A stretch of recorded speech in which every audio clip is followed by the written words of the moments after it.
support its pride and dignity. Stop the New World Order. Welcome to Autopsy TV. I'm on the coast of London. See? And now I'm about to go through the Stokenchurch Gap. Now I'm on the M40 motorway, heading eastbound towards London, just on the Berkshire, so on the Oxfordshire, Buckinghamshire border.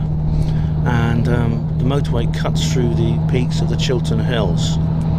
Now the engineers, when they built this motorway, decided that what they would do, because the motorway, because the hill was too steep, is they would simply cut a gash through the belly of Mother Earth to allow this artificial concrete strip to run through,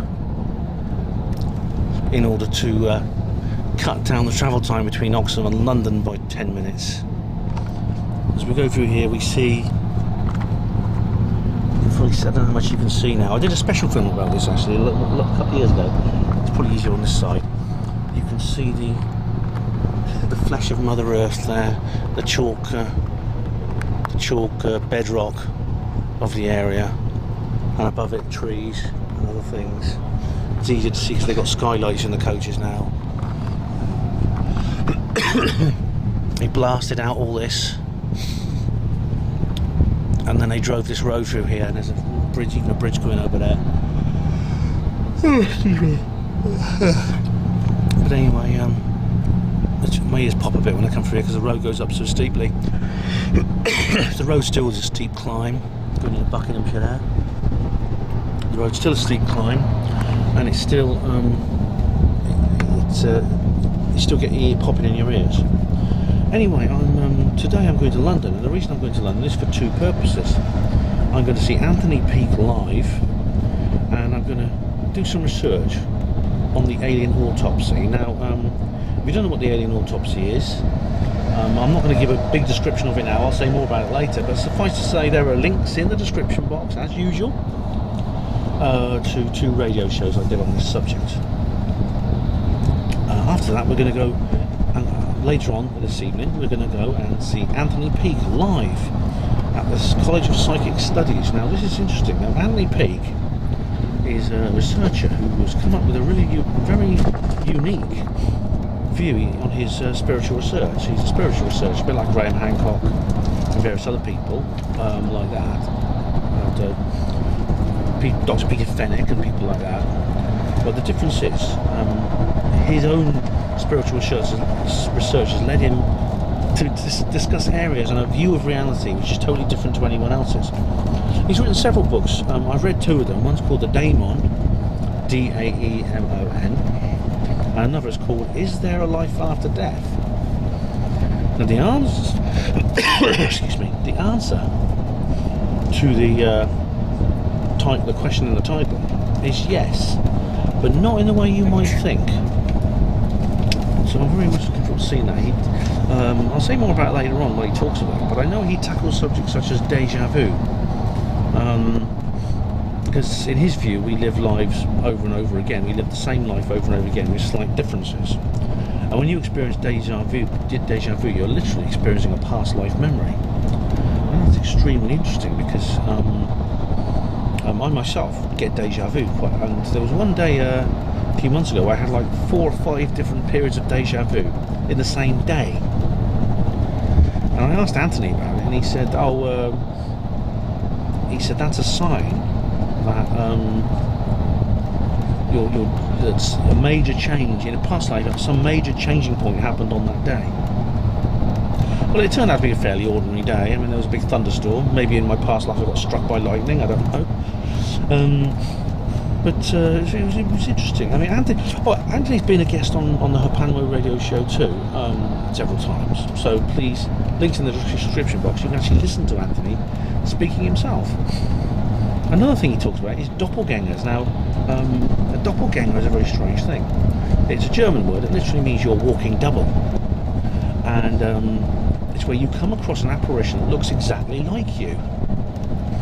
And I came across that in Oxford, and I made a video about that too. I can't remember all these links in the description boxes. You'll just have to find them. But if you go use the search function, you'll find it on the Autopsy TV blog, the Autopsy radio blog, etc. Excuse me. Do a Hillary Clinton there. Oh, yeah, Pepe. Now, the thing about it is, I was walking through Oxford and I saw this guy walking towards me, and he looked exactly like me. And I don't mean just a little bit like me. He looked exactly like me.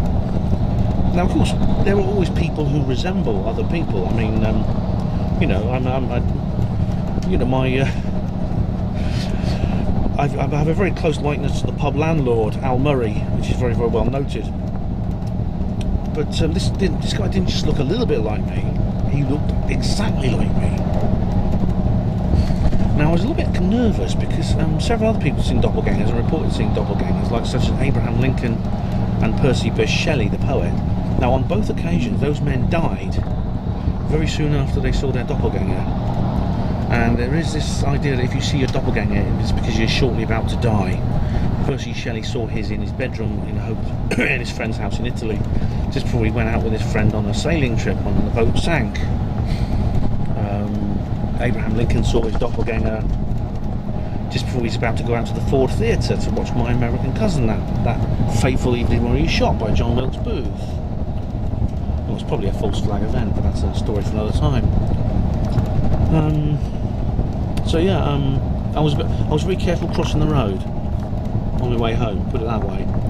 And well, it's been about 3 years now and nothing's happened to me, so maybe I've got away with it. But I was a bit worried, I must say. But again, the doppelgangers, the daemon. The daemon is this it's your higher self, or your super ego, or your bar, or car, or whatever the Egyptians call it. It's the part of you that knows the whole river from source to sea, whereas you are on a boat going down the river. You don't know where the next waterfall is, you don't know where the next landing spot is, the mooring point. Your daemon can guide you if you can contact it. It's like, you get like a feeling, like, an inkling, a sensation, an intuitive sensation. I get these all the time. And on some occasions, it's your daemon talking to you, your daemon trying to communicate with you. Very interesting indeed. And Anthony's a bit of an outsider. I mean, I went to an event of his a couple of years ago called Consciousness Beyond the Individual, where he debated some skeptics. He debated Dr. Stephen Law and Deborah Hyde, who I've also spoken about before. Those two I've featured in her panel several times. And then, of course, he also disagrees with like the traditional near-death experience researchers and people like that. So he describes himself as being on the bridge in the middle of the river, being shot at from both sides. Well, I mean, I'm interested in what he has to say, whether I agree with him or not. I'm not sure. But he's an interesting chap. And so I look forward to this evening immensely. We're carrying on towards London here now. The weather is these high clouds, there's these low clouds here. The sun is shining between the clouds. There are no chemtrails, which is nice, and it's actually quite pleasant around here. Getting close to High Wycombe, where the High Wycombe paranormal people live. Menna and Mr. C and Neil Geddes Ward. Now, I've got to say a couple of things. So firstly, I want to say thank you to everybody who excuse me. I've got to quit the election now.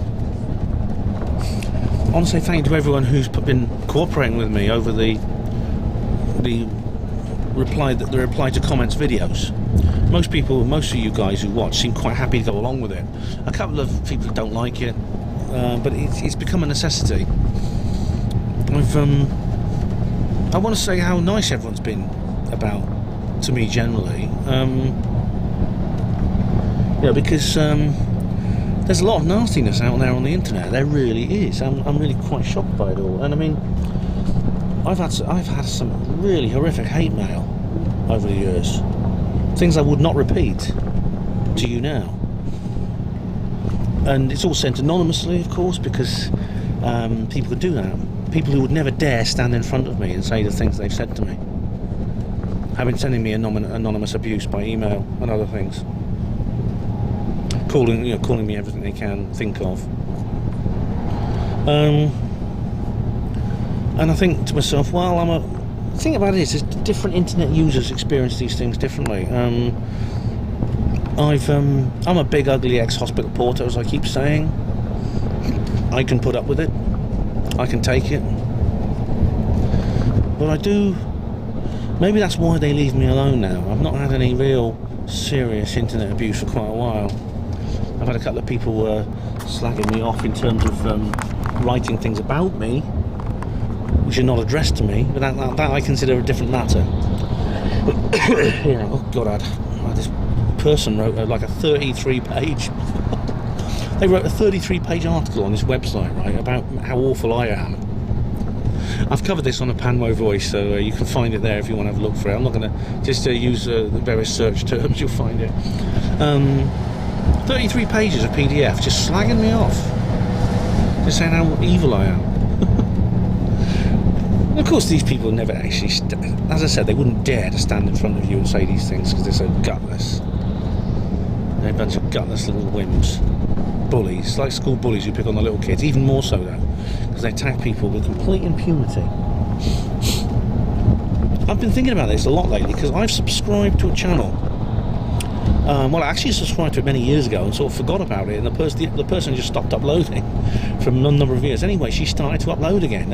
Just the last few months, she started uploading videos, and so I've suddenly got, without realising I'd subscribed to her, I've suddenly started getting videos of hers in my feed, and I've been watching them, and I find them not so much the subject matter interesting as her, and how it relates to this subject. Now she's a very mild-mannered, gently spoken middle-aged lady, very, very, it comes across as very amiable, very sensitive. Very, very pleasant to... I imagine she'd be very pleasant to talk to. Now, and I've taken a shine to her. I'm not talking in a sexual nature. Okay, I'm not saying I've got the hots for her or anything like that. Although she is attractive. She's reasonably attractive in her own way. But I've just sort of like, kind of on a friendship basis, I've really found myself warming to her. She just does videos about her own life. It's a vlog, really. She just sits there and she talks about her life and her family. She's got 2 daughters. She's into gothic culture. She dresses up in gothic makeup and gothic dresses and clothes and things like that. And she opens her shopping bags in front of the camera and she shows us everything she's been buying in shopping, things like that. And yeah, I really do I like watching her. I really do. High Wycombe. That's where the High Wycombe paranormal people live. Over there is the Hellfire Caves. Remember those? I went to see them. It's quite a place, High Wycombe. Now, anyway, and I was sitting there thinking to myself, you know, when you put yourself online, you really are putting yourself in the firing line. You can literally be seen by everybody in the world, potentially. And I was thinking about the trolls and the internet bullies and things like that, and I think at some point they're going to come for her. And they're going to attack her, maybe because she comes across as a sort of person maybe who would be quite vulnerable to that sort of thing. And I may be wrong, I may have misjudged her. But women, I think, in general, will be harmed by this more than men. And particular kinds of women especially. And she appears to be that kind of woman to me. And I thought, these scumbags, they're going to come for her. At some point, one of them's going to find her. And when they do, they're going to call her every name under the sun, and they're going to threaten her with all kinds of obscene violence that you can imagine. And so one of the reasons I think I've been watching the channel, I've been putting comments in the box, is to try and protect her. To let whoever them know that I'm there. Because, I mean, I am quite an old-fashioned bloke. I'm quite traditional. I'm a believer in traditional masculinity, and I think it's natural for men to want to feel protective of women. Not for the purposes of seducing them, it's just a natural instinct that we have. And I'm a great believer in that, and I think that's how I feel about her. So please, just leave her alone. I mean, I like to say just leave her alone, but these bastards won't. They've left her alone so far, but those bastards are going to come after her at some point. When they do, I will. Well, I mean, she's not helpless. I mean, she has a boyfriend of her own who will stick up for her, no doubt. But I do hope that I will, as an internet friend, I will do the same. As I said, this is not. I'm not trying to move in on her. I've got a girlfriend of my own. I'm not interested in that. I don't want that from her. I just feel friendship for her. Oh, but I mean, there was Droik as well. I've got to bring up Droik again. Droik's gone quiet lately. I mean, maybe he's dead. Because I think he must have died, because the only thing that would stop Droik abusing me would be his death. He once said that he will be harassing me till his dying day. So maybe he's dead. In which case, good riddance. Sorry, but I don't care. He's a complete piece of filth. Droik is this guy who's basically after me for years. He joined. I met him on a forum, on a third-party forum, even before it was a dark conspiracy forum, even before I started at Panwo. And he just started posting abuse. He started calling me handbag, because my username was Hagbard Celine, and he started calling me handbag. He called me a fat bald cunt, which is not terribly original. Everyone calls me that. Fat bald cunt. I mean, why do people keep calling me that? I mean, why fat and bald? I mean, do they think I don't know that? Do they think I have this self-image of being as skinny as a rake with a big afro around my head like Leo Sayer? Why do they keep calling me fat and bald? Anyway, Droik said things like, "Oh, you're not fit to be a father. You know, you don't look after your kid. The social worker should take your child away from you." Things like that. And this was very hurtful because I've got my daughter actually loves me and I love her. She's now 21, so she's a big girl. But I looked after her very well I've looked after her very well for her whole life. I still do so today in a different capacity, because she's a grown woman now. And then there's he'd say things like, you know, oh yeah, when I got sacked from my job, he posted on, because I kept banning him and he kept coming back to the Panway forum, and he used to invade the David Icke forum as well. And he used to come back and keep saying, he said, "Oh, you've been sacked at last, I'm going to have a champagne breakfast." He was gloating over me being sacked from my job when I was kicked out of hospital portering. That's the level he's at. And I said to him, you know, let's meet up. Come on, meet up with me. Several people actually challenged him to this. Just meet up with me. Let's sort this out like men. Bare fists, no weapons. We just deal this as two men. In a public place, in front of witnesses. We'll sign disclaimers so that, you know, we don't, you know, there's no problem with doing harm, you know, if we hit each other or something like that, or hurt each other. And of course he wouldn't do it. He guarded his anonymity very, very closely. I mean, he's very careful never to give away anything that might dox him, because he knew that if I knew who he was, I would go and I would knock on his front door and I would confront him. And of course he'd shrink from me like a wilted violet. The moment he realised that I was standing in front of him, and he had to look me in the eye and say those things to me that he'd been saying to me. Listen, that over there, do you see that wood over there? That is Burnham Beeches. That's where, according to various sources, satanic ritual goes on there, and reptilian shapeshifters from the City of London go there. I say that in all seriousness. Still no chemtrails, guys. Bloody good job. Getting close to London now. So, Droik, if you're watching, you know, either come and stand in front, either say these things to my face, or STFU, basically. That's what I've got to say. I'm rambling a bit, aren't I? No, but that's kind of how I feel about things. Droik is just a horrible little creep, and the internet's full of horrible little creeps. And they seem to be leaving me alone now. Maybe because they know that I get the odd piece of nastiness thrown my way, as you know, if you're watching these comments videos. But I can deal with it. I can take it.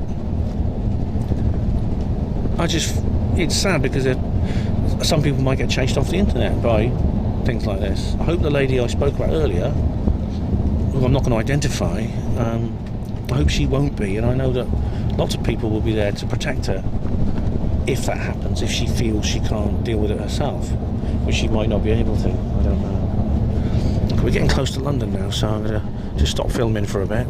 That's the M4, so that's all London. We're approaching the M25, which is the London Orbital, after which we go down into London. I'm going to get off at I want to get off early at the tube because I've got to meet Colin. It's now 2:20 in the afternoon. That's it, and I've got to meet Colin at 4 in Camden town. He's on the Northern Line. Tuesday, it's only 2 days. It's Tuesday the 11th. Anyway, right, Thursday the 13th is my birthday. Not long now. I'll see you in a bit. Got my little pen camera, you never know, I might need it.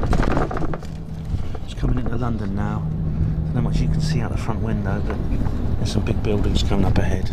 I think we're getting close to Shepherd's Bush, where I'm going to get off the coach at Shepherd's Bush and make my way. There's my map. So yeah, if I get off at Shepherd's Bush, I can then sort of like go along to the Northern Line there.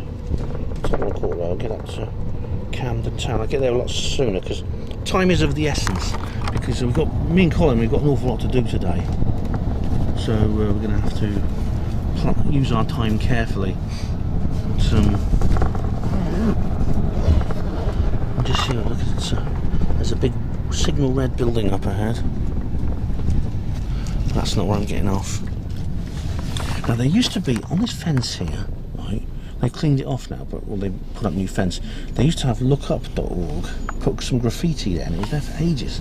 And you could see it coming in and out of London.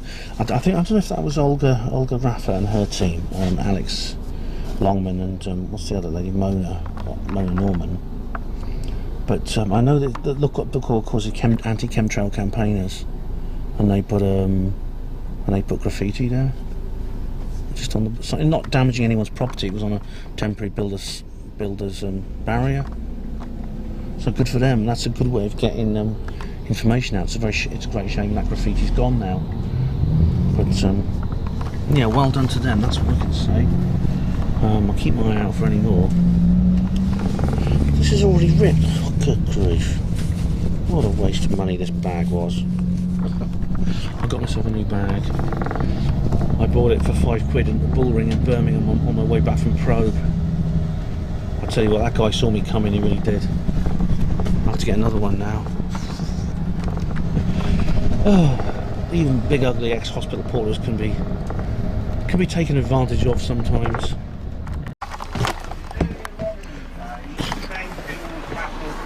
Thanks very much. Here we are.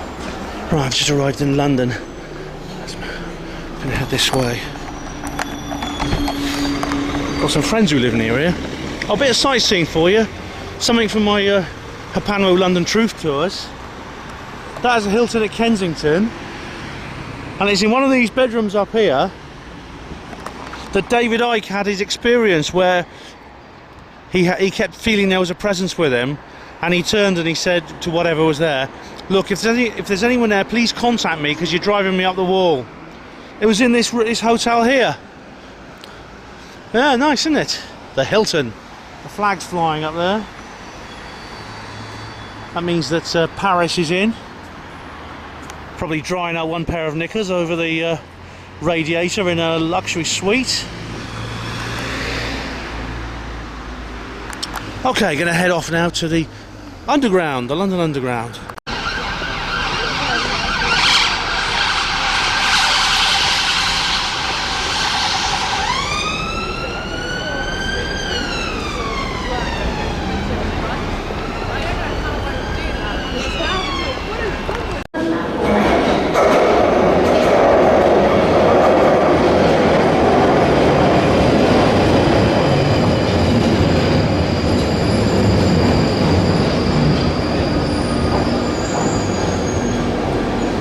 So it's full on there. Getting on the tube train. Yeah, bye.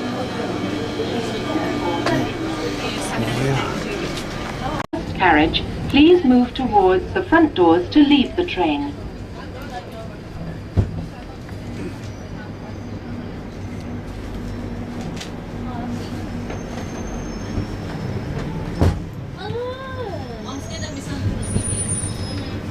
This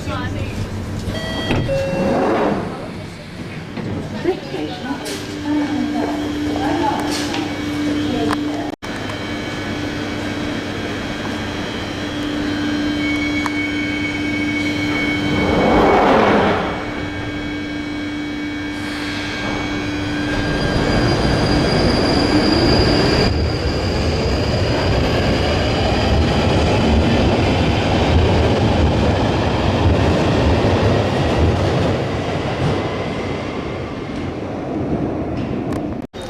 Camden town. Here I am, ladies and gentlemen. Very sort of, it's quite a sort of yuppie place, I think, round here. Camden and Kentish town, that area. The world, that's where I'm going, the World's End. That's where Colin's meeting me. Now I know that Ben Goldacre, the famous medical skeptic, he lives in Kentish town, which is the next stop up. And there's the guy, here's this preacher. The Manic Street preacher. Oh look, God come on. Oh my goodness. Oh wow. I'm afraid I'm beyond redemption. Here we are anyway, I'm going to meet Colin in this pub. The World's End. It's weird, isn't it? I'm outside a pub called the World's End. There's a bloke over there talking about the end of the world. Is the universe trying to tell me something? That's the question. I wonder why. I know it's a film with Simon Pegg and Nick Frost. It's a very good film, actually. Very hospital portrait in its culture. But the World's End. What an unusual name for a pub. Anyway, let's see if Colin's in there. He might not be here yet. My goodness, the clowns are out in force. We talked about this on Mindset Podcast the other day about these strange things. Anyway, you will be familiar with this chap. It's Colin Wolford if you're a regular viewer. So Colin is an interesting chap who is what's your field of research particularly? Whole UFO subject generally, but also anything to do with the unexplained. I do my own alien autopsy page, which is on Facebook. Also help. I'm one of the admins on Base's page of Miles Johnston, and also Ufology UK. That's quite a lot. That's quite a lot. Well, it's the alien autopsy it's the alien autopsy issue we're going to talk about today, aren't we? So we believe we know where this alleged film was made. Yeah, but, we're going to go there. Yeah, we're going to check it out. Yeah, we're going to have a few thoughts along the way. I mean, stunning new research done by me has indicated that the actual location is not where most researchers think it is. I think I've identified another location where it was, and I'm pretty certain why. And I won't say too much though, because I don't want to jeopardise the privacy of the people who live in there now. But Colin and I are going to head there now. Just come from the World's End. Well, look, yeah, we just come out of the World's End pub. We're listening to the guy talking about the end of the world, the street preacher talking about the end of the world. Yeah. And it's a really, really strange thing. Oh, it's a big place, isn't it? But it's strange, because I've had the strangest journey, right? I didn't say this before. Up this way. Because what happened to me, Colin, right? I was actually talking about paranormal stuff like clowns, creepy clowns wandering the streets, which I think might be paranormal. I don't think they're all hoaxers. Colin. But something weird happened to me. I was on Tottenham Court Road, just changing trains. Going from the tunnel, there's like a foot tunnel between the Central Line Tottenham Court station and the platforms and the Northern Line platforms, and something really strange happened. I felt there was something pushing me along. I felt something I was being tugged, I was being dragged. I was being pushed along, Colin, like some force, and I looked down, there was a slight downhill to the tunnel, but it was really weird. There is little ghosts and stuff, and all sorts of stuff about the London Underground. But London Underground's haunted, And of Of course, there is a lot of deaths actually associated with it because Yeah. sadly a lot of people do throw themselves on the Yeah. underneath the tube trains, as you know. So. Sadly, it's a common suicide method. People actually yeah, jump in front of the trains as they're coming into the stations, which is a shame. So yeah, I mean, I wonder if that was a sort of ghostly part of the station. Anyway, we're going to continue with our journey to find out, to look at the place where they filmed the alien autopsy. Hospital Porter's Pride and Dignity Stop the New World Order. This is a Panmo TV exclusive. I'm in a place that very, very few UFO researchers know about. It's a place I'm not going to identify for the sake of certain people's privacy, the residents of a certain location we're going to talk about today. But it is in Camden Town, North London. And, well, this is it. It's this house here. And in particular, we're interested in this top flat here. Well, there are at least two rooms there, these two rooms behind these curtains. And, well, Colin, now what is supposed to, in your view, what is supposed to have happened here in 1995? I think it was April 8, 95, allegedly the alien autopsy video was created, allegedly, as according to the Eamon Holmes documentary of 2006. And the claim is that not only just one autopsy, in fact two autopsies, because allegedly the first one had something wrong with a medical procedure, and if you believe Spiros Malaris, that's the story that they had to remake the second autopsy. Also, the debris footage was filmed here allegedly over a weekend in, I think, toward the end of April.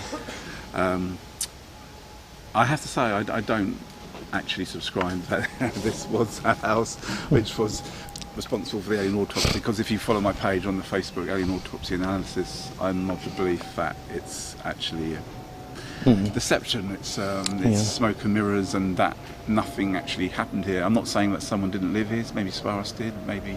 Look what Spiros says. Spiros says this house is owned by his girlfriend, and she basically let apparently worked for the government or something, and she still does apparently, and he doesn't want to bring her forward. She's now taken on the sort of the mantle as of almost like the cameraman himself, who had to remain anonymous, and in the same way, ironic way, he's reversed the process where now she can't be revealed because she apparently works for the government. But yeah, it's the first time I've been here. It's, you know, I like Camden. It's a nice area. I don't believe anything of the sort happened here. I just think that they needed something for the documentary, something that could persuade people that that's where this incident happened. I think it's just nonsense, to be honest with you, but I've come here just to check it out myself, and here we are. Well, Ray Santilli and Gary Shoefield, who are the supposed masterminds behind this film, they did this big documentary with Eamon at the very same time as Warner Brothers released Alien Autopsy with Ant and Deck. That all came out on that same weekend. Quite a good film, actually. I did enjoy that movie. It's funny, and it's about it tells this, fictionalises this. It's a bit of what could be considered a psyop or disinformation. In fact, the documentary and the film came out literally on the same weekend, or the documentary a few days before on Sky One, and obviously when you've got big names like Eamon Holmes and Ant and Deck involved, and you know, this is serious business. So my opinion is that was all to discredit the actual alien autopsy, and I think Ray was got at. I think he was intimidated, and I think this whole story where if you watch the original documentary, because Spiros wasn't in that, he came out a year later. But he's in the recent one, isn't he? Yeah, well, he came out a year later, so that was 2007, and but I actually don't think he had you know, anything to do with it. And you know, this whole story, he's got a feud with Ray. I actually think they're all reading from the same script, and I think Ray was told to say it was a recreation, because if they all agreed that it was a hoax, that would have been too obvious a sort of, you know, cover up. So he had to come forth with the idea, it was a recreation and all this stuff. And they employed John Humphreys and, you know, Gareth Watson, Greg Simmons. These are just other players in it, but for me it's just baloney. I'm not buying it really. That's interesting. I mean, well, there are some interesting discrepancies here. For instance, we were not told. I mean, the Eamon Holmes supposedly reveals the place in London where this house is supposed to be, and he gives the completely wrong street. Well, I found out through my own clever hospital portering's senses and deduction that it is a completely different street, and I managed to work out through means I'm not going to reveal, because I want to protect the privacy of the people who live in here now. It is on film as being near Rochester, but it's in Camden Town, but it was a complete, so we were not told where. So basically Santilli and Shoefield led Heyman to the wrong place. Well, they led them to the wrong street originally, and it was mentioned on the film as it's a different street. I actually think the Amy Holmes documentary, I think it's such an appalling documentary, and I think that could be on purpose, that they wanted to invite people to say that they're obviously lying, that they couldn't even remember where the house was. So I think that was part of the thing, that they wanted to create the illusion that, oh, they were talking nonsense, and then Spiros would come out a year later saying, oh yeah, the whole thing was a hoax. So I think in some ways, you know, this idea of a recreation, that was something that I believe that they were forced to say, and they all look very nervous on that. If you look at John Humphreys, who apparently made the aliens, he looks very sheepish, and none of these people want to debate. That's the thing on my page, you know. No one wants to talk. It's only Spiros who wants to talk. So it's disappointing that, you know, John Humphreys is not, you know, I've invited him as a friend, doesn't want to know. Ray Santilli sent an email, he wants to move on. You know, if you pulled off the greatest hit hoax of all time, why are these people not talking? It's all very mysterious, and well, he's made his money, I suppose. Well, he certainly made his money, and possibly been threatened as well. You know, I don't think, if he had any integrity, I think, you know, it's an easy thing to say, but if they weren't so much, you know, cowards, they would actually make a stand against all this cover-up and stuff, in my opinion, and they would actually, you know, put their head on the, you know, on the line, and actually, you know, say that there was something to it. Maybe that will happen in the future. So I don't totally rule that out. Well, you never know. I mean, I'm open to the possibility that might happen. I am open to the possibility. In which case, I'll admit I was wrong, because I know I disagree with you over this. And I respect you for that as well. Yeah, we're good mates. See, I don't get arsy I admire people. you for saying that. I know some other people. I know you have got into arguments with certain people, haven't you? Yeah, sure. you know, Philip Mantle. I've had discussions with him, and of course Spiros I've had discussions with. I'm really not, you know, I don't have a problem with Philip. You know, I think he's sincere, but I just think a lot of people have been had. I think they've had the wool pulled over their eyes. Yeah. I'm just asking people to look again at it, and I mean, we just saw this recent documentary. That's what was on, albeit on first. What was the name of it? Was it National Geographic? It was actually on the Yesterday TV channel, and it's actually not been shown yet. It's actually, well, it might be the time we put this online. Well, it was on before. It was on YouTube, and I think the History Channel. It's going to be on Thursday, 13th, which is my birthday, and I won't be sick because I'm doing my show. 13th. But yeah, but Philip sent me the actual schedules. But then, I mean, so there's been another documentary made. This time Spiros is in it. He's actually filmed on a bench, on one of these benches here, probably that one over there. We're not worthy. Talking about his own input to this, wrapped up warm, and it must have been filmed quite a long time ago, because Spiros is got a winter jacket on. Yeah, it was around March. Winter jacket with the woolly hat. He did tell me at the time. It was around March, April. Because but even his role in it was quite short. I mean, the trouble with that documentary, as I said to Philip, and he agrees that you can't. If you've seen my talk, which I did recently online at Watford, you can't talk about all the information in the subject. It's such a huge subject. There's so many different elements to it. You know, this whole thing about the first autopsy, which allegedly, you know, I mean, people did actually see that. You know, some of the researchers, and now for some reason, you know, we can't see that. The public's never been shown to the public. You know, with a strange. You know, story about Bob Shell, and I'll talk about that, and Reg Presley's story about Ray being visited by the Men in Black. Oh, Reg Presley, of the Trogs. Yeah, you know, there's so much to the story. You've done an entire lecture on this, haven't you? I have, and I still found, like, after an hour and a half, I felt like I needed more Whereas, time. I mean, this is on. I mean, there'll be a link in the description box to this, as well as Colin's appearances on Hapanmo Radio. But it was at the UFO Academy in Watford. Yeah, and it was at the UFO Academy in Watford, and you know, and Tino, thanks to him, he did film that. So it's something that needs to be said. I want people to think again. I'm not forcing people to say it was all a lie or conspiracy. I haven't seen the evidence. So, I mean, I'm waiting for Spiros's book, which was supposed to have been out last month, but then it was supposed to have been out maybe 2008, 2009, you know, and here we are. It's 2016 now. Oh, and, he's a slow writer. And none of us are getting younger. He is a slow writer, isn't he? He's a very slow writer. If you believe that there was a cameraman, then he allegedly would have died. I mean, he was in his 80s in '95, so he'd be long gone now, or '92 even. He would have left this. Well, he was if this alleged cameraman existed, then he would have. He was an old man at the time. If he was. But I mean, it's. Spiros, I mean, he needs to get on with this book, because I mean, I know you can. And it seems to be self-financed. On the subject of finance, Now, the pundits who actually commented on the autopsy said it was a very, very well-made film. If it was a hoax, they said it's a hoax, but it's a very well-made one. Now, the kind of special effects we're talking about are not cheap. In fact, he reckons they must have spent a good £500,000 on this. Well, it seems extraordinary. That's something that had the world scrutiny. Usually, when you put something, you might have a few thousand, I don't know, people. But this thing was literally going around the world, so you had everyone doing their own armchair research and all that sort of stuff. And to be fair, it survived all that scrutiny for a number of years. It was only when Santilli himself came out in 2006 and saying, oh, it was a recreation and all this, baloney. But I think, a huge amount of money, and it doesn't add up. According to Spiros, a guy called Volker Spielberg, a German guy, no relation to Steven, the film director, he actually financed it. Maybe a synchronicity with the name, though. You could say that. But but he's very quiet, Spielberg. He's not speaking. He's not done anything since that interview, which was on French TV, where he got very angry.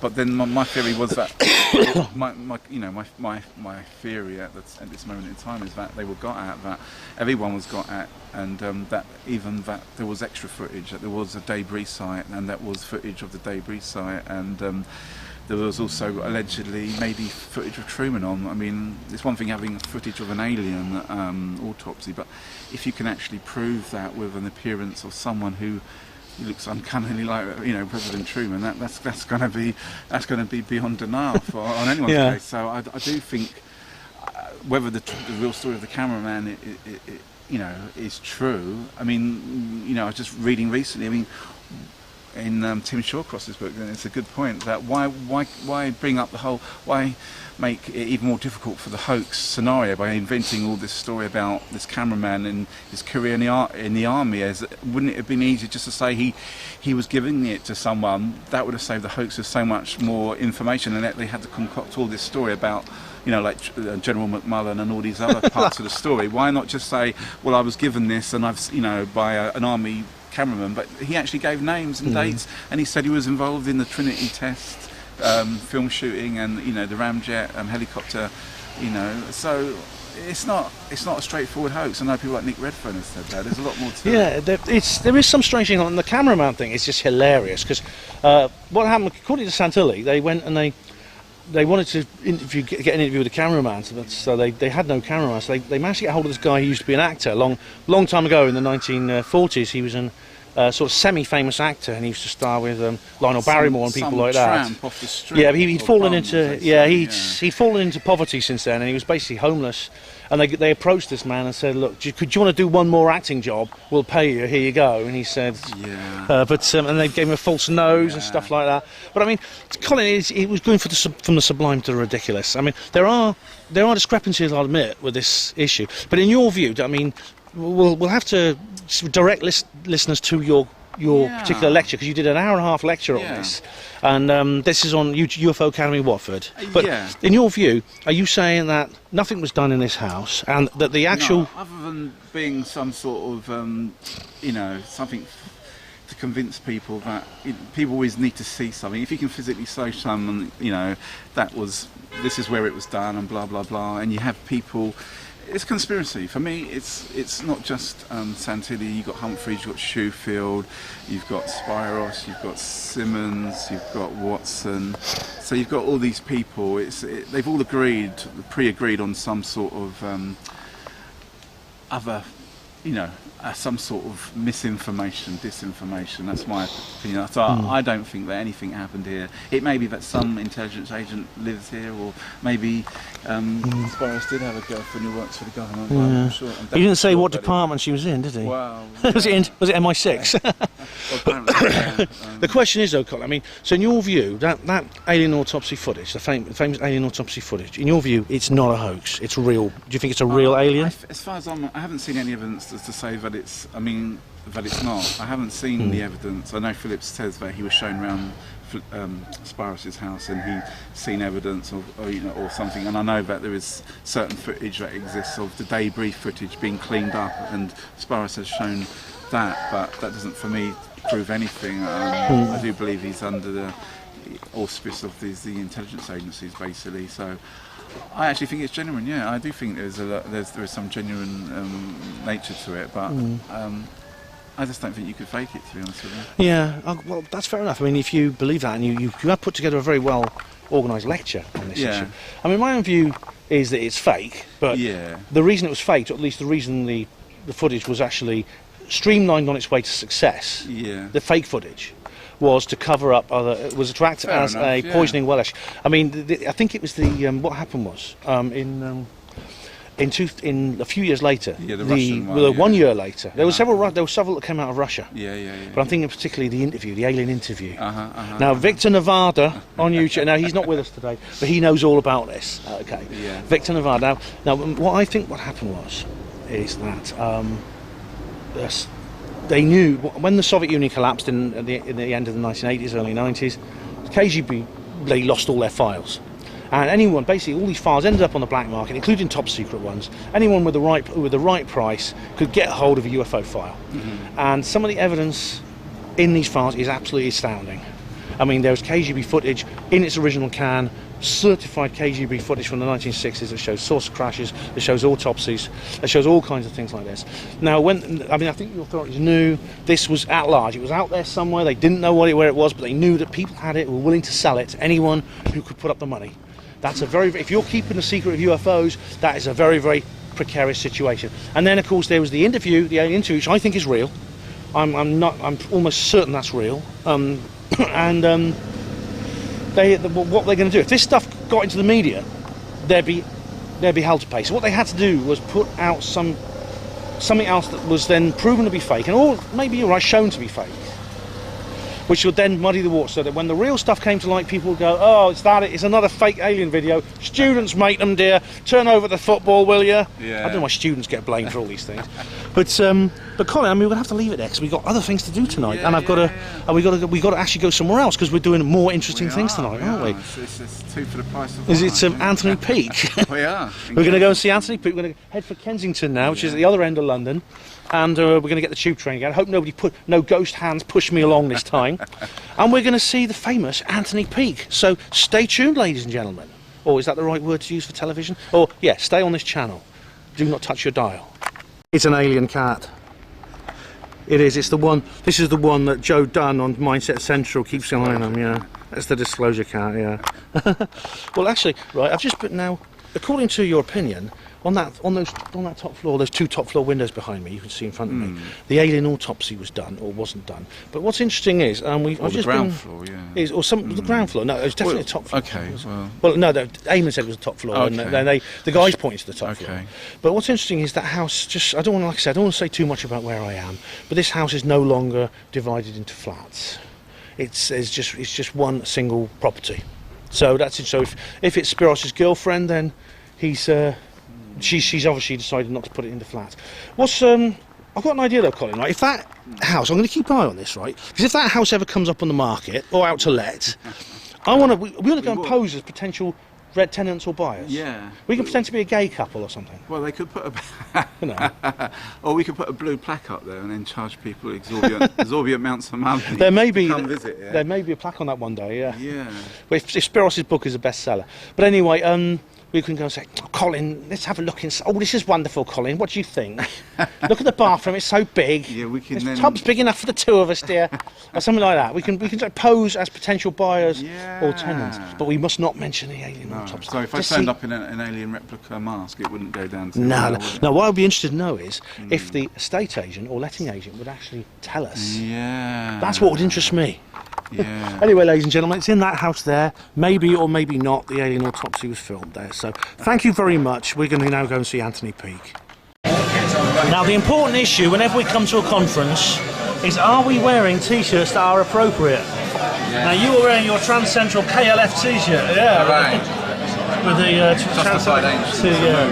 furthermore known as the Jams. Yeah. And as for myself, I'm wearing a proper Discordian band, I have to say. They are, yes. Yeah. All hail Discordia. Yeah. Hail Eris. And I myself, I'm wearing my richplanet.net T-shirt. Controversial, yeah, that's right. So I think we are. I think So suitable attire, I would say. Suitable attire. Yeah, we're not any members of Joe Public. We're actually our dress appropriately. Yes, we are wearing. We're fully subversive, basically. That's right. We're subversive tinfoil hat wearing, wide-eyed loons who believe in anything. We'll go down well once we get there. Yeah. Yellow. Say something, Colin. Hello.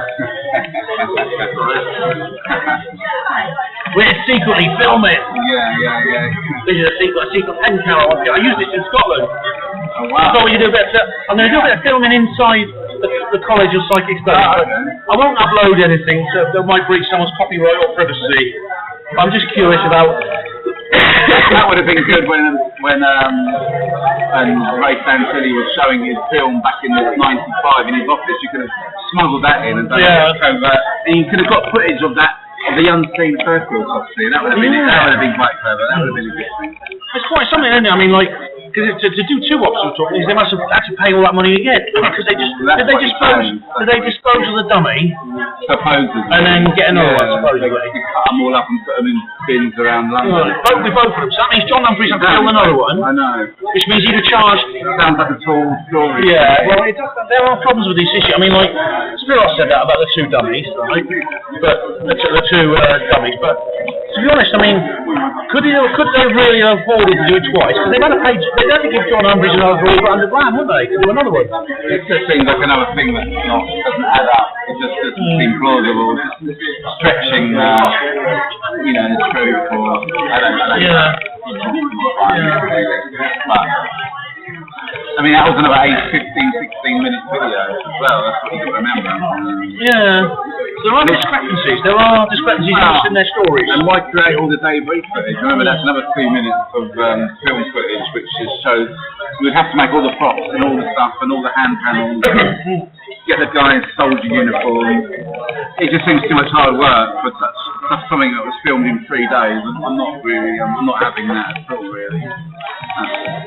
Did they really film it over 3 days? Apparently, I think they rested. They had Friday, Saturday, Sunday, Monday. I think they rested on Sunday. A scene like that in Hollywood, would take weeks to prepare. I mean, they'd have to rehearse the design work.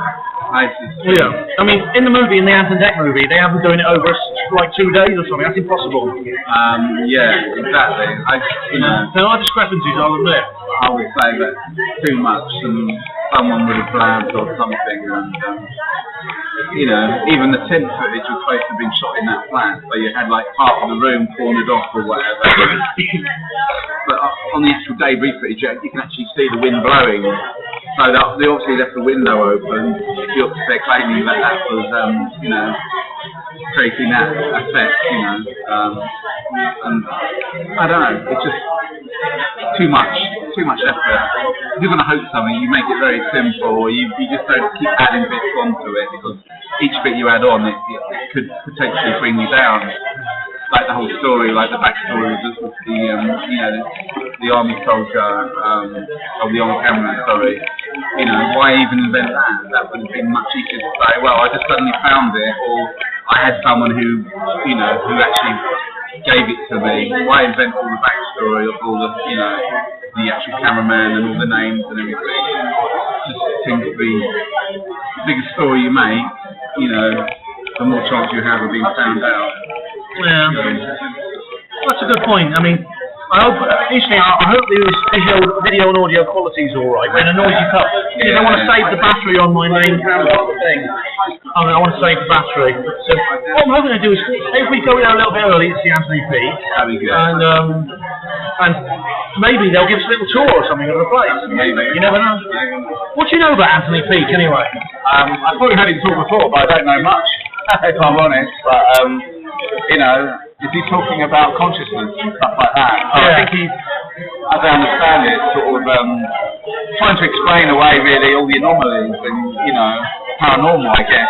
And I think he is onto something. I think it is to do with consciousness. So I think it'd be interesting to hear what you have to say. Really, I know. I think he addresses like shamanic stuff as well. And, I think it is conscious. It is all about consciousness. That's why I think we're being, I think they're trying to suppress that consciousness. They don't want to wake up, basically. And, it's an important truth there, but it is to do with consciousness. Yeah. And maybe just explains away why all these black helicopters and things appear where people suddenly, there's something happening to their DNA and maybe they are waking up. And that they can monitor, they have technology to monitor people waking up, and they can then become targeted individuals, but they have the technology to monitor people who are waking up. I certainly suspect that's been done to me several times. Yeah, and maybe your consciousness registers on some camera or something. We've heard about things like these auric cameras, things like that. Who's to say that your body isn't emitting higher degrees of light or something? You never know. That's right. And they got technology that they back engineered from going back to Roswell and all that stuff. And who's to say that they don't utilise that on board? Satellites, helicopters, aircraft, all sorts of devices. Even laptops could be installed in that technology. We just don't know, do we? That's the worry. That's it, yeah. That's an interesting thought though, isn't it? But then, anyway, well, thanks for calling. That's interesting, thank you. How do I switch this off? Let me have a look. Stop recording, press the on off button again. The status light will turn yellow again. Okay, so press that, let's do that. And it should do. And there is the moon, where no one's ever walked. It was all done in a studio. But we are now in London. Colin and I have left the pub, and we're now getting towards the College of Psychic Studies. Yeah. Which there is a College of Psychic Studies, believe it or not. And then we're going to go and see Anthony Peake. Hooray! So we can't wait. Yeah, it's very it's nice round here, isn't it? It's like nice. It's the unique London area. This, and I think this is Queensbury Place, because then this is the right place. This is it. This looks familiar from Google Earth. It's got these nice.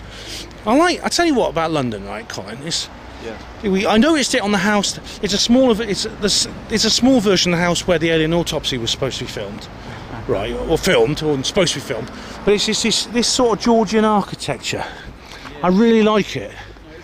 It's these Georgian townhouses. The one where we saw in Camden Town, that house where they supposedly filmed the alien autopsy, that was one a bit like it. So I think we're almost there. It's over there somewhere. But we're heading now to the venue to see Anthony Peake. I'm sorry if the cameras. I'm not going to use the Steadicam effect because it's too bloody draining. Takes too much bloody time, and it's too draining on the software. And is that it? I don't know. What's it saying? Is that blue? They've got a blue. Yeah. Let's cross over. It's on the other side anyway, because Even's on the other side. Is that number 16? Yeah. Hey! Let's get in there. And we are here. The College of... Look at that. The College of Psychic Studies. Do you see that? Just look at that. It's a brilliant plaque. That's a brilliant entrance plaque. College of Psychic Studies. It's in this grand old Georgian townhouse here in South Kensington, London. And look, there's a big library in there. There's a fascinating... And look, what's this? There's a plaque. Sir Arthur Conan Doyle, he's a famous one. The guy who created Sherlock Holmes. Sir Arthur Conan Doyle, author and...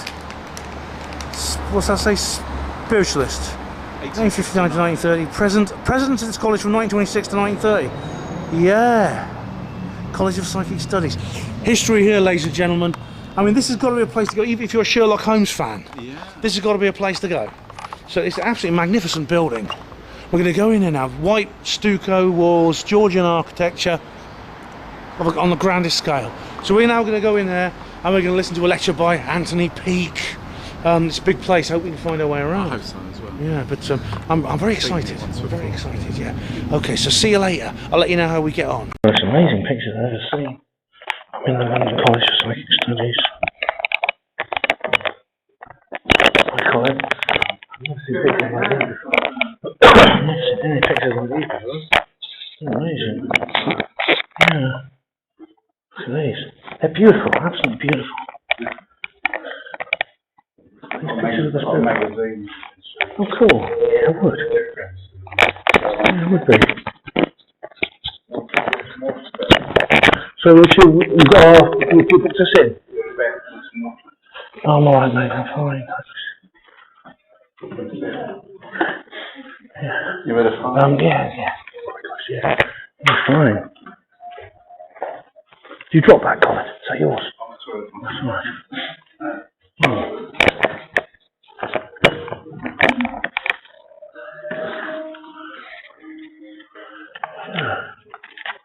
Quite amazing. Yeah. Have you not been here before? No. Colin. Oh, hello. We've been to see Anthony Peake. We have. We see Anthony Peake live. Very good. That's quite something, wasn't it? It's quite deep stuff. That's fascinating, yeah. And I spoke to him. He's coming back on a Panlo radio. Yeah. But I mean, that was quite something, wasn't it? It's what he talked about. It was quite the nature of reality, really. Yeah. And, I guess it ties in with some of the talk about, you know, is this a simulation? Is this reality a hologram? Which a lot of people have been talking about in various books and stuff. And, he talked about the doors of perception, and that's a book by Aldous Huxley. A quote by William Blake. Yeah, a lot of material I read nowadays does seem to point towards the fact that this is actually all a hologram, and it's illusory, and it's a pretty far out thing really to take on board, you know. Very. Pardon me. It's not easy to simulate that with. Yeah, I mean, you know. he does say it's based on science, and I mean, he did use a lot of science, like neuroscience, like he talks about microtubules. Now, I wasn't sure what these things were. I mean, I've heard about them, but thanks. I've heard about them, wasn't sure what they were. Basically, Stuart Now, you ever seen What the Bleep Do We Know? Yeah. Yeah, Stuart Hammeroff is in that. Roger Penrose is his colleague. And this is the idea that your brain is actually a quantum computer. I think that's the point he was making. Yeah. The brain itself is a quantum computer. And it's quite something. By the way, my pen switched off by itself. Either it ran out of film or it ran out of battery. But I'm not going to upload anything I filmed. I'm not going to upload. I'm just going to keep it for myself. But So it ties in, what's it, from the ufological point of view? There's an element of the ufological point of view there. Because I think Whitley Strieber wrote the foreword to his new book. Yeah. Doors of Perception, and he does touch on his mother. Is it his mother? Not only a UFO, but also a little alien entity. I'm not sure if she had sleep paralysis or something. Yeah, it was. She was suffering from Alzheimer's disease. His mum's got Alzheimer's disease, sadly, which is a very, very tragic thing to have. But he's noticed that there's certain traits that she seems to exhibit, which makes him think that it ties in with his own ideas about the nature of consciousness. Because I mean, the thing about consciousness is, no one knows what it is. I mean, the scientists, people like Daniel Dennett, the materialist scientists, are kind of like clutching at straws. They're coming up with all kinds of cock and bull ideas to try and explain the inexplicable, the hard problem of consciousness. That is, what makes you you? What everyone has an idea of who they are, and there's nowhere in your brain that does this. I mean, the great hope of neuroscience was to find the I module in your brain, the part of your brain that says this is me, but it's not there. For instance, I mean, there's PET scanners now, the positron emission tomography, right?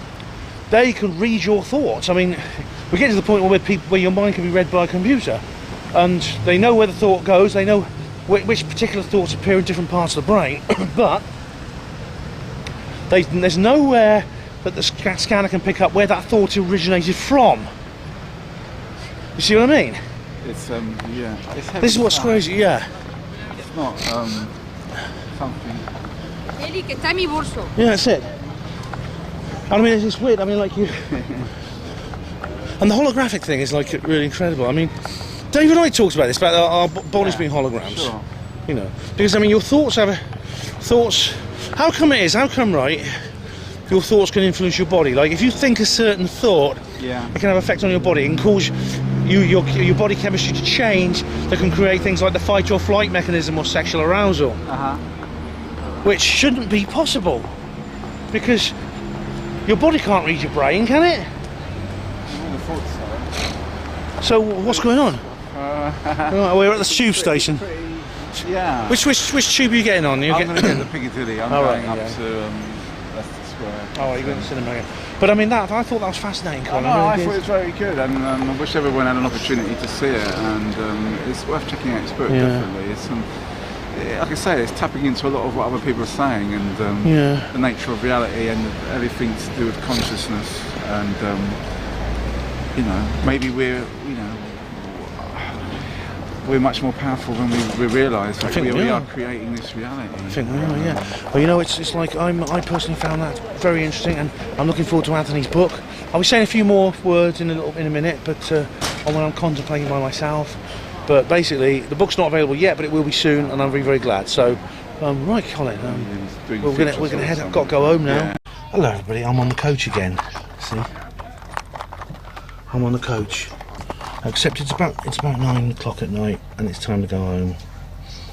Well, it's very, very interesting to hear Anthony Peake. Very interesting to see him and listen to his live show.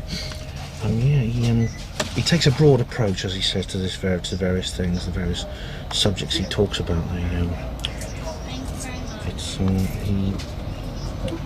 His deal is consciousness, and consciousness, of course, it's something that's a mystery that's still yet to be solved. I mean, I think the early neuroscientists thought that when they solved the soft problem of consciousness, they would solve the hard problem of consciousness. The soft problem of consciousness being is basically how the brain interacts with the body. That is, what part of the brain deals with what function, how the brain actually works on a mechanical level. It's basically, how is it that a smell of food can enter our nose and our olfactory senses, and it can make our stomachs start operating. So we feel hungry. That's like what I was saying to Colin. Our brain affects the body, things like that.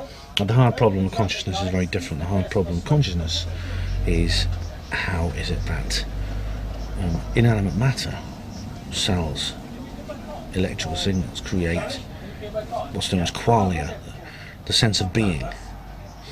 And Anthony himself does a good analogy. I mean, you could take apart every cell in your body and reassemble it, and that entity, this zombie, this golem you created, would be you, would be like you.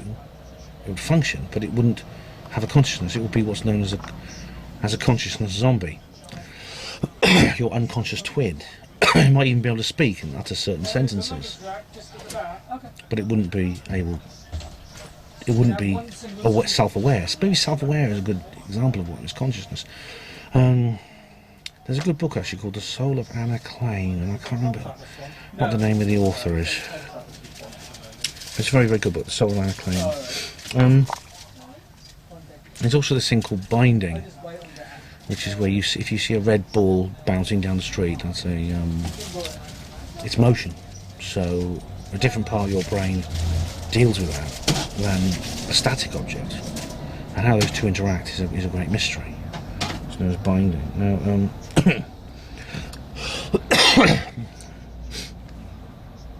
and of course, Anthony talks about lots of other researchers like Aldous Huxley, who wrote the book The Doors of Perception, which dealt with things such as his use of mescaline, a psychoactive drug. But The Doors of Perception is a quote by William Blake. William Blake, the famous artist and poet and writer from the early 20th century. Now, the thing is, through much of the 20th century, the science did some good work in actually taking apart the brain and working out its various functions. the left and right hemispheres, which I'll come to in a minute again, because there's more mysteries associated with that. Now, when they didn't find the eye module, as I was saying to Colin, the general feeling was, well, because we can't find anything, there's nothing there to find, and that's where like Daniel Dennett wrote his book with the very the very brazen title, Consciousness Explained, where he described that consciousness is therefore merely an illusion. It doesn't exist. You may think you are you, but you're not you. I may think I am me, and I have this sense of being me, but I'm not really. It's just my mind playing tricks on me. A mind playing tricks on a body, a brain. It's lunacy. It's lunacy. As Anthony quips, you know, he met Daniel Dennett and he quipped, "Who writes your books then?" Yeah. There was actually an Australian guy called David J. Chalmers, who actually who was actually willing to come forward and admit that neurology had not, and neuropsychology had not solved the hard problem of consciousness. And it didn't happen until about 20 years ago. So for about 50 years, scientists were actually convinced there was nothing more. They'd done their job, and there's nothing more to.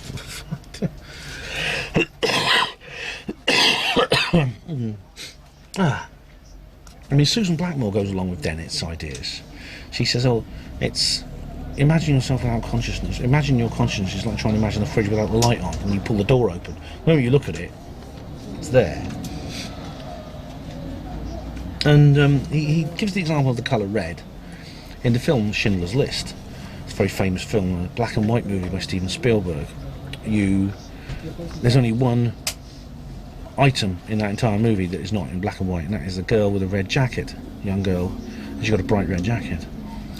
And you see her twice. You see her walking along at one point down the street, and in a future scene of the film, you see a piece of red cloth on a huge cart, which is a pile of bodies, a pile of dead bodies. And you realise that it's a very poignant moment, because you realise this little girl has died. But what is red? There's a red traffic light there, see? Ahead of us. What makes that red? Because, again, like in the film was created on light particles, photons, of a particular wavelength entered the camera. The wavelength is not red. The wavelength is what we see as red. That's the way our brain, not our eyes, because our eyes just take in the light. Our brain, our visual cortex in the brain decodes those signals from your eyes, your sense organs, and you see red. But you know, if you're watching a DVD of Schindler's List, you know, it's just all electronics. At no point does the colour red occur in anything until it reaches your brain. So the perception of colour is a part of qualia, the sense of being, this inexplicable sense of being.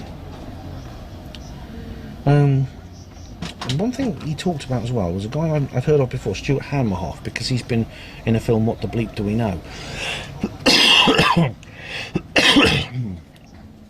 In that film, he's an anaesthetist at a hospital, and he talks about the patients, and he always says this. He says, when I put patients off to sleep from their operations, I wonder, where do they go?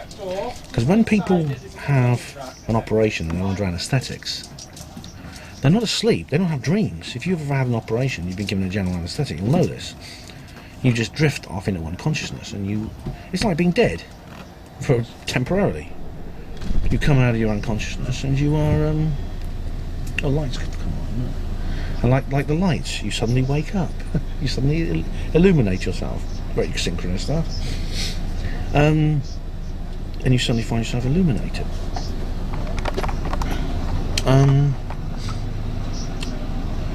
So he used to wonder that. Now, he got together with a guy called Roger Penrose, who was a physicist, a colleague of Stephen Hawking, and they tried to work out how the brain works. And they said there's these things in the brain called microtubules, as I was saying to Colin.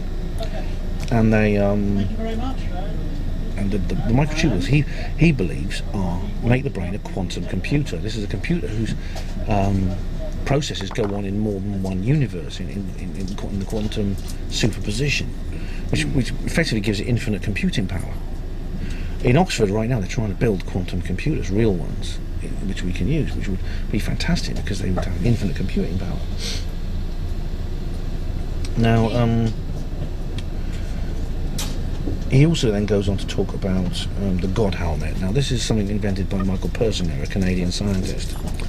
The God helmet is a helmet you put on your head, and it puts electrical signals into your temporal lobes, and it gives you, it can recreate senses of a sensed presence, like feeling you're not alone, other strange sensations. And some materialists have said, you know, this is all paranormal experiences can be explained by the God helmet. Although Michael Persinger himself he's actually criticised some of these scientists for saying that, and he said, look, I never said that. The coach is moving now, so we're off home. I never said that. These people have taken and twisted my words. Anyway, so he's not a reductionist in the same way the others are. Now, one thing that Anthony's always interested in is disorders of the brain and various illnesses. Because he believes there's two parts to ourself. We have a higher self and a lower self. The eidolon, which is our lower self, which is our conscious mind, which we only experience once in a lifetime. Your daemon is your higher self. I think I explained this earlier. And one thing he talks about is that sometimes the two communicate. Like you have a woman, a pregnant woman once was feeling sick one day. She had morning sickness. She went into her, it's gone dark again. She went into the bathroom to take a bottle of pills which the doctor had given her, and she suddenly heard a voice. No one was in the room with her, but she heard a voice that said, "Don't take those." Turns out later on, these pills were called thalidomide, a drug which was later proved to produce birth defects in babies, deformed arms and legs. So it's in a sense that the daemon was actually communicating with the eidolon in that respect. But there's other things. There's things like migraine. Now, people have migraine. Migraine's horrible because it produces really nasty pain. It's a big mystery. No one knows what causes it. It's pain you get either one or the other, one side of your head or the other. Terrible headache, nausea, and no one knows what causes it. You can relieve the symptoms with painkillers and things like that, but there's no real cure as such. So migraine sufferers are really in a bad way. But it's people sometimes have hallucinations and insights when they have migraine. Same with them. He talks about autism, Asperger's syndrome, a condition I was once diagnosed with, but I managed to get a second opinion. Things like that.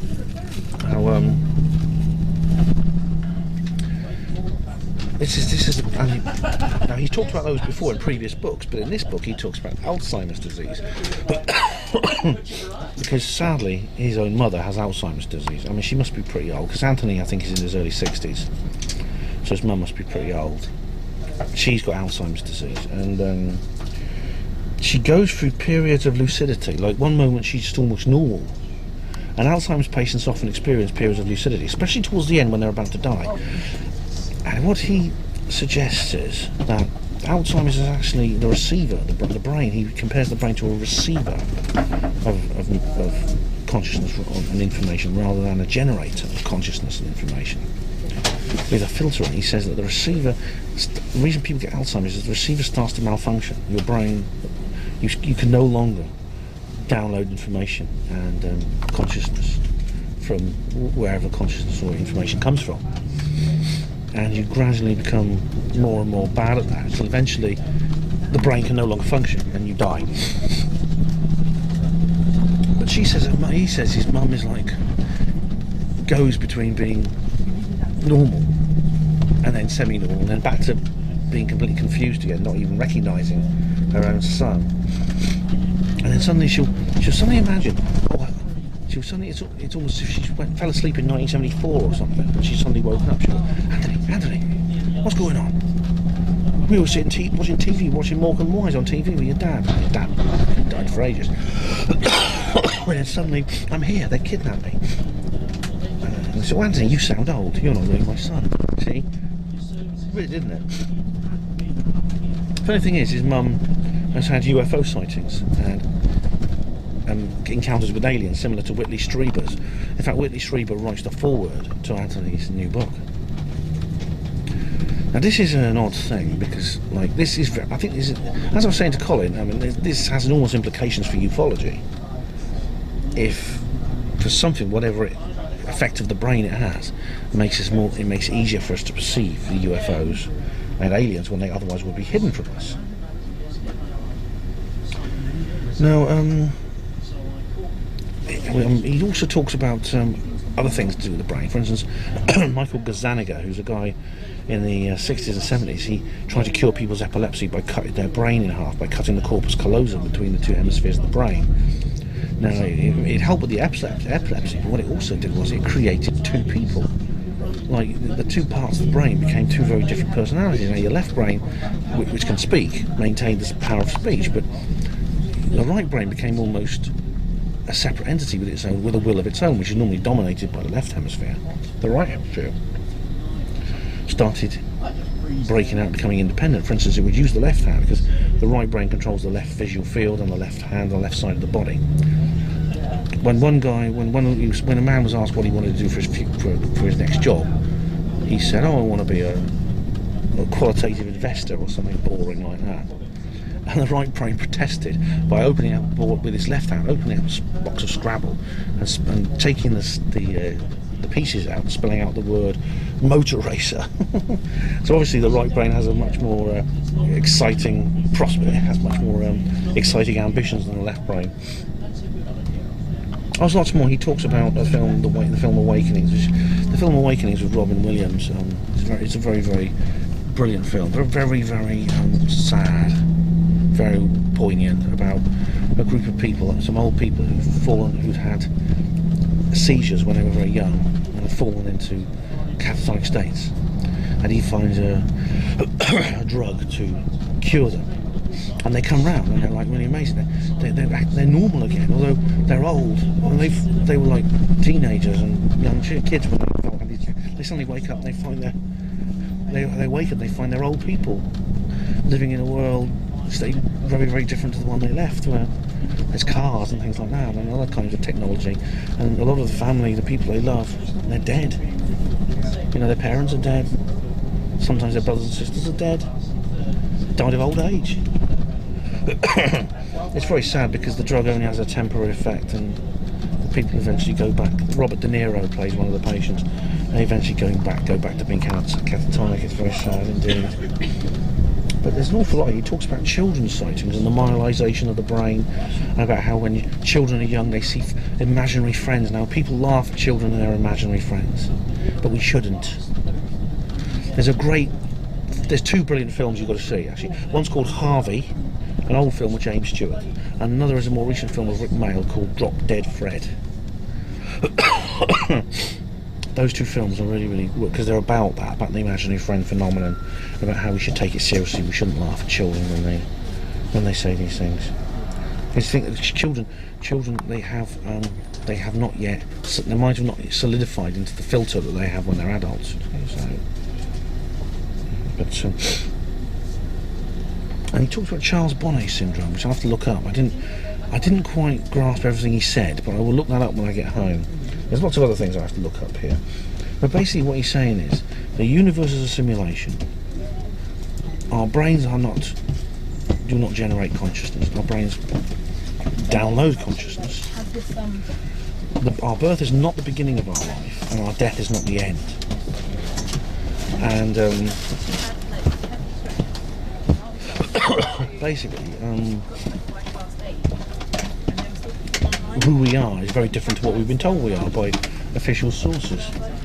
Oh, hello, brother. What pride and dignity. I've just seen a porter, ladies and gentlemen. I've got to stop filming now.